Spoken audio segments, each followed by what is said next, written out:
Hello दोस्तों, मैं अमित कुमार गुप्ता आप लोगों के बीच अपना एजुकेशनल चैनल लेके आया हूं जिसका नाम है अमित AK गुप्ता एजुकेशन। मैं आप लोगों को इसमें बिहार बोर्ड से संबंधित एंड अदर बोर्ड से संबंधित बहुत सारी जानकारियों को लेके आऊँगा।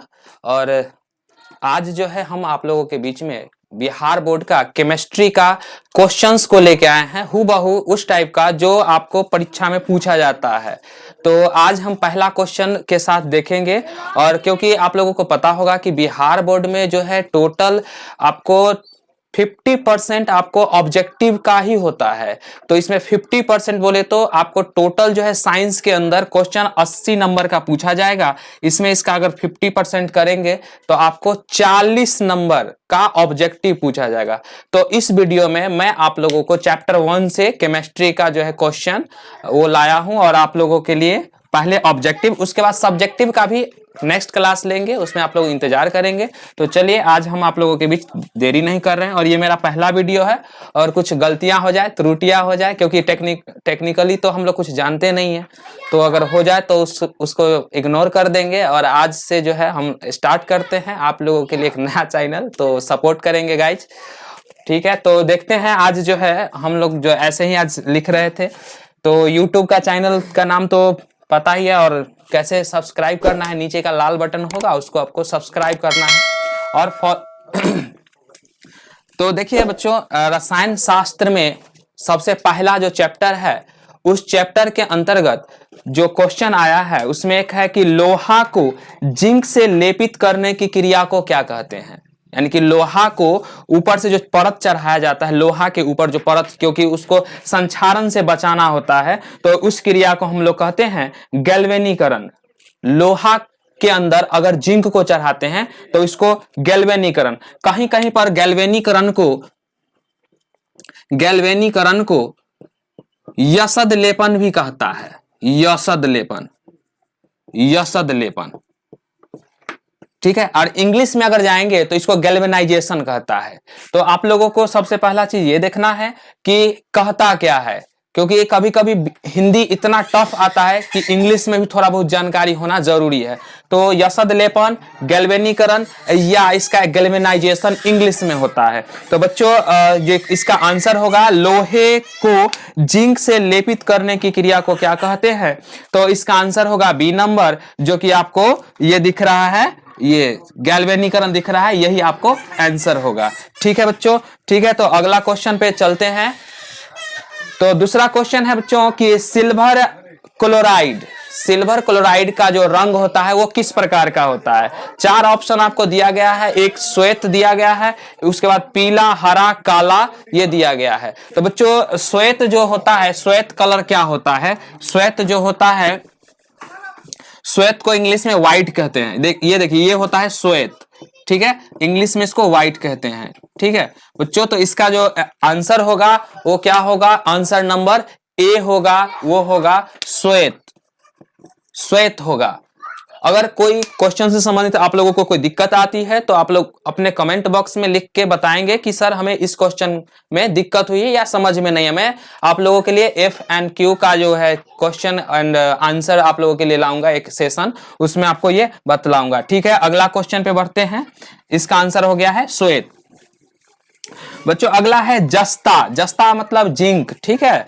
एंड तनु हाइड्रोक्लोरिक अम्ल, तनु हाइड्रोक्लोरिक अम्ल का मतलब तो आप जानते ही होंगे कि HCl हाइड्रोक्लोरिक अम्ल का सूत्र होता है, ये भी याद रखना है। केमिस्ट्री में सूत्र भी बहुत ही ज्यादा जरूरी होता है। तो HCl जो है उसमें अभिक्रिया कराया गया है जिंक के साथ, तो उसके दौरान कौन सा जो है गैस बनेगा, है ना। इसमें जो है कि कौन सा गैस बनता है, तो यहां पर इसके इक्वेशन को भी लिख सकते हैं, जिंक प्लस HCl।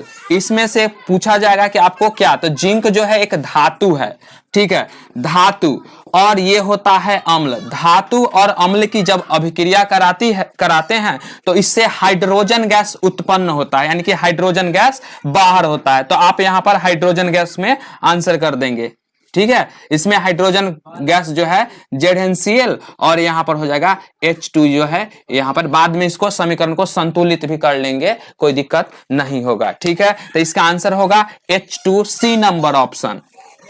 बच्चों इसका आंसर होगा सी नंबर। नेक्स्ट पे चलते हैं। नेक्स्ट क्या है? नेक्स्ट पर है कि निम्नलिखित में कौन एक दहन अभिक्रिया है? बच्चों दहन मतलब होता है कि जलना, ठीक है। तो आपको यहां पर देखना है, चार ऑप्शन है। जल का उबलना, है ना, उबालना। उबालना तो आप लोग समझते होंगे, उबालना का मतलब हो गया कि उसको गर्म करते हैं, खौलता है।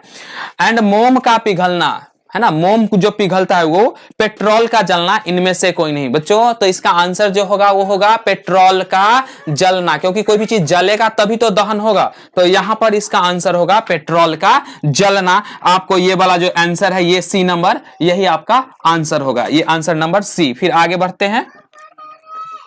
पांचवा क्वेश्चन है, साग सब्जियों को विघटित होकर कंपोस्ट बनना किस अभिक्रिया का उदाहरण? बच्चों जो साग सब्जियां होती हैं, आप देखते होंगे कि कुछ दिनों के बाद वो सड़ गल जाती है, तो विघटित होना उसी को बोलते हैं। सड़ गल जाता है वही होता है विघटित होना। तो ये किस प्रकार की अभिक्रिया है? गौर करेंगे आप लोग तो इसमें से ना उष्मा उत्पन्न होता है। तो आप लोगों को जब पढ़े होंगे कि उस ये अभिक्रिया का प्रकार, तो उसमें से एक उष्माक्षेपी अभिक्रिया भी होता है। उष्माक्षेपी अभिक्रिया वह अभिक्रिया होती है जिसमें से उष्मा बाहर निकलता है। तो इसका आंसर जो होगा वो होगा आपको बी नंबर होगा आंसर। ये बी नंबर जो है ये यही आंसर होगा, उष्माक्षेपी अभिक्रिया। ठीक है बच्चों, आगे बढ़ते हैं, अगला क्वेश्चन को देखते हैं। कहता है निम्न में से कौन सा उत्पाद लेड नाइट्रेट को गर्म करके प्राप्त होता है? जब हम लेड नाइट्रेट को गर्म करते हैं तो कौन सा उत्पाद प्राप्त होता है? ठीक है बच्चों, तो इसमें एक क्वेश्चन आप लोगों के लिए छोड़ रहे हैं, कमेंट बॉक्स में करेंगे। और मैं ये 6 नंबर क्वेश्चन जो है आप लोगों को अगले जो वीडियो आएगा उसमें पहले ये बताएंगे, क्योंकि ये आप लोगों से भी टेस्ट कर लेते हैं कि क्या है, आगे आप बताएंगे। ठीक है, नेक्स्ट क्वेश्चन पे बढ़ते हैं। बच्चों 7 नंबर कहता है निम्न में से कौन सही नहीं है? है ना, कौन सा सही है? बच्चों यहां पर जो सूत्र है उस सूत्र को देख के हमको क्या करना है कि कौन सही है और कौन गलत है। तो इसमें ऑलरेडी आंसर शो भी हो रहा है, आंसर नंबर इसका बी होगा, Na2CO3 एंड 10H2O। तो ये होगा इसका आंसर। आप लोगों का आंसर नंबर जो है यहां पर ये जो बी है ये वाला आंसर आपका होगा answer number B, Na2CO3 10H2O। ठीक है बच्चों, नेक्स्ट बढ़ते हैं अगला क्वेश्चन पे। 8 नंबर है, निम्नलिखित अभिक्रियाओं में अपघटन की अभिक्रिया कौन सी है? बच्चों अपघटन जो होता है वो कौन सी है? तो अपघटन का मतलब होता है, जो आप लोग पढ़े होंगे कि कोई एक तत्व होता है, ठीक है ना, और वो टूट के अलग अलग होती है, या इसको एक और नाम दिया गया है अपघटन को। अगर आप लोग जानते होंगे अपघटन, तो इसको वियोजन अभिक्रिया भी कही जाती है, वियोजन अभिक्रिया। ठीक है, तो वियोजन अभिक्रिया में क्या होता है कि कोई एक तत्व होता है जो उस अभिक्रिया के बाद, टूटने के बाद 2 या उससे अधिक तत्वों में अलग अलग टूट जाता है, या अलग अलग यौगिकों में टूट जाता है। ठीक है बच्चों, तो यहां पर जो इसका आंसर होगा आप देख पा रहे होंगे, पहला जो है NaHCl HCl, तो इसमें तो नहीं है, आप देख रहे हैं कि कुछ भी नहीं है, दोनों में देख रहे हैं सेम टू सेम है। पहला में देखिए सेम टू सेम जा रहा है, और ये सी नंबर जो आपको दिख रहा है ये जो है आपको सिंगल है KClO3, और ये टूट के बन रहा है, देखिएगा ध्यान से 2KCl + 3O2, और डी नंबर इसका आंसर नहीं होगा। तो इसका आंसर है आपको ये जो सी नंबर है ना, ये सी नंबर ये आपका आंसर है। ठीक है बच्चों, तो नेक्स्ट क्वेश्चन पे चलते हैं। 9th क्वेश्चन जो है ये देखते हैं बच्चों, आप लोगों के लिए नेक्स्ट क्वेश्चन आ चुका है। इसमें है Fe2O3 + 2Al, तो इसमें बनता है Al2O3 + 2Fe। दी गई अभिक्रिया किस प्रकार की है? बच्चों ध्यान से अगर क्वेश्चन को देखेंगे तो इसमें पूछा जा रहा है कि ये किस प्रकार की अभिक्रिया है। तो यहां पर आप ध्यान से देखिए, ये जो इक्वेशन है, इस इक्वेशन में अगर Fe देख रहे हैं, Fe देख रहे होंगे, तो इस Fe के बदले में अपोजिट साइड में ना Fe को हटा के Al2 जो है ज्वाइन हो गया है, यानी कि इसको विस्थापित कर दिया है। और जब तत्व जो है विस्थापित करता है तो उसे विस्थापन अभिक्रिया भी कहते हैं। ठीक है बच्चों, तो यहां पर होगा विस्थापन अभिक्रिया, इसका आंसर विस्थापन। यहां पर एक और ऑप्शन देख पा रहे होंगे, द्विविस्थापन।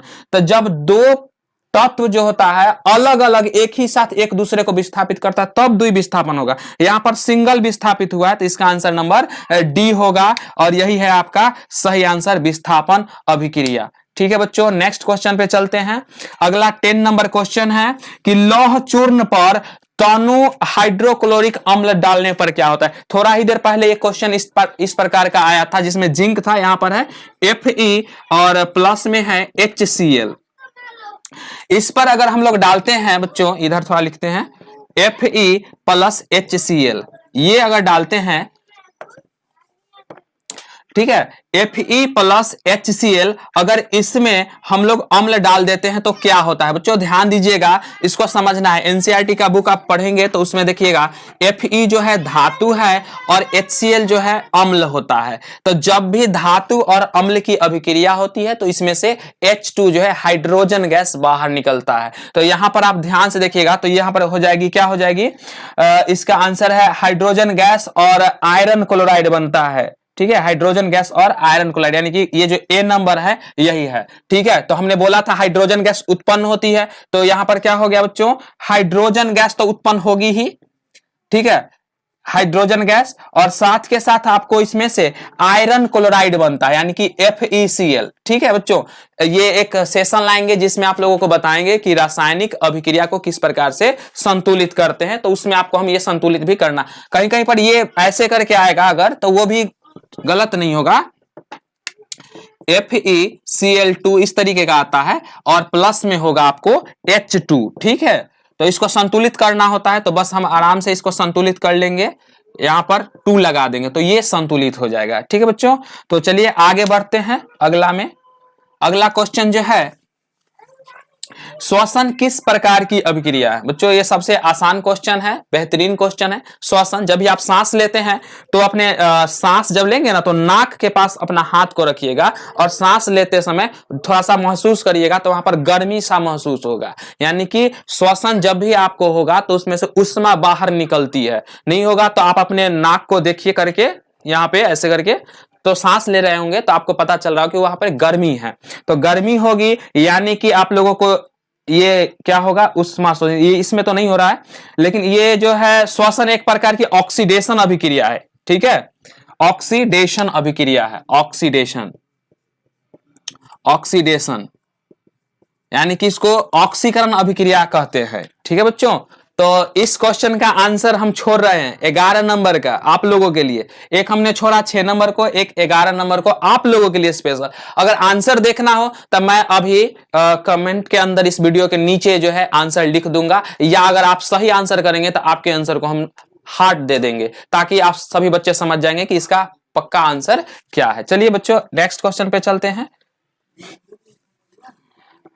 अगला क्वेश्चन है बच्चों, CuO कॉपर ऑक्साइड की अभिक्रिया जब होती है H2 से, CuO प्लस H2O, तो Cu प्लस H2O किस प्रकार की अभिक्रिया है, किस प्रकार की अभिक्रिया है। तो देखिए बच्चों, ऑक्सीजन यहां से बाहर निकल रहा है तो ऑक्सीडेशन है ना, ऑक्सीजन पहला से बाहर हो रहा है, इसमें से देख रहे होंगे ये जो ऑक्सीजन है ना, यहां से ऑक्सीजन हट के और यहां H2O में चला गया था, यानी कि यहां से ऑक्सीजन का हटना हो रहा है। ऑक्सीजन का हटना क्या होता है, अपकरण होता है। अपकरण को हम लोग कहते हैं अपचयन। ठीक है, तो इसका जो आंसर है वो होगा अपचयन। ठीक है, इसको रिडक्शन भी बोलते हैं इंग्लिश में, रिडक्शन अभिक्रिया है ना, रिडक्शन रिएक्शन, अपचयन। ठीक है, या इसको रिडक्शन भी बोलते हैं। तो इसका आंसर क्या होगा बच्चों, बी नंबर, अपचयन। ठीक है बच्चों, ये जो आपका बी नंबर दिख रहा है ये बी नंबर आपका आंसर है। ठीक है, अपचयन। चलिए बच्चों नेक्स्ट क्वेश्चन पे चलते हैं।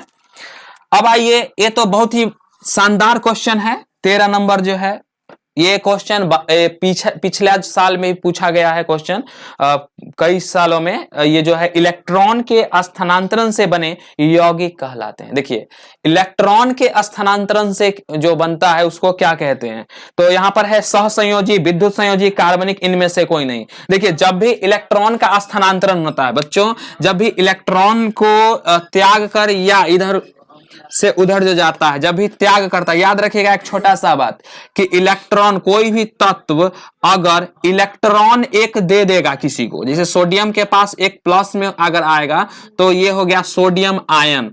अगर क्लोरीन है तो ये किसी से एक इलेक्ट्रॉन लेगा तो इसके ऊपर चढ़ता है माइनस, तो NaCl, ठीक है बच्चों, NaCl ये जो होता है तो यहां पर आयन से होगा, तो यहां आयन से नहीं बोला, इलेक्ट्रॉन के स्थानांतरण से। तो इलेक्ट्रॉन के स्थानांतरण से जो भी बनते हैं उसको हम लोग विद्युत संयोजी बोलते हैं। इसका जो है बी नंबर में आंसर होगा, आंसर नंबर बी। अगला क्वेश्चन चलते हैं। अगला क्वेश्चन बच्चों यहां पर अब समाप्त हो चुका है। टोटल जो आपका क्वेश्चन था 13 क्वेश्चन आज के इस वीडियो में था। अगर कोई भी दिक्कत रह रही हो या कुछ कमियां रह गई हो तो आप कमेंट के अंदर बताएंगे, पूरा प्रयास किया जाएगा कि इस चीज को दूर किया जाए। और छोटा सा उम्मीद आप लोगों से है कि अगर आपके लिए हम मेहनत करते हैं इतना, तो आप भी एक छोटा सा मेहनत मेरे लिए कर सकते हैं। आप लोग इस सेशन को लाइक कर दें, सब्सक्राइब कर दें, और जो बिहार बोर्ड में इस बार पढ़ने वाले बच्चे हैं उनका भी कुछ भला हो जाए। सबके साथ सबका विकास। तो देखिए, आगे बढ़ने का कोशिश करिए, आप भी आगे बढ़िए और उनको भी, अपने दोस्तों को भी आगे बढ़ने दीजिए। सभी को सब्सक्राइब करें बच्चों। जय हिंद। देखते हैं अगला जो क्वेश्चन होगा, अगला क्वेश्चन का सेशन जो होगा उसमें फिर मैं आपको क्वेश्चन बहुत सारा जो इंपॉर्टेंट होगा बिहार बोर्ड में, एकदम सेम टू सेम हूबहू जो पूछता है क्वेश्चन, मैं वो सब लेके आऊंगा। परीक्षा के बाद भी आप ट्राई कर सकते हैं। बहुत सारे यूट्यूबर है ऑलरेडी आपको ये बता भी देते हैं कि हाँ ये सेम टू सेम आ जाएगा, लेकिन उनको सिलेबस का पता होगा तो बता पाएंगे ना। तो मैं हर एक चीज आपको सिलेबस एंड प्रीवियस जो पूछता है उन सभी चीजों को निचोड़ लेके आता हूं आपके लिए। तो आप एकदम हिम्मत से जुड़िए और एकदम भरोसे के साथ फिर एग्जाम के बाद जरूर कहिएगा कि सर जो पढ़ाए थे वो सेम टू सेम आया है। तो ठीक है बच्चों, आज का सेशन समाप्त करते हैं। लाइक कर देना बच्चों, कमेंट कर देना और सब्सक्राइब कर देना, ठीक है। नेक्स्ट सेशन जो है लेके आऊंगा अगले वीडियो में। तब तक के लिए जय हिंद।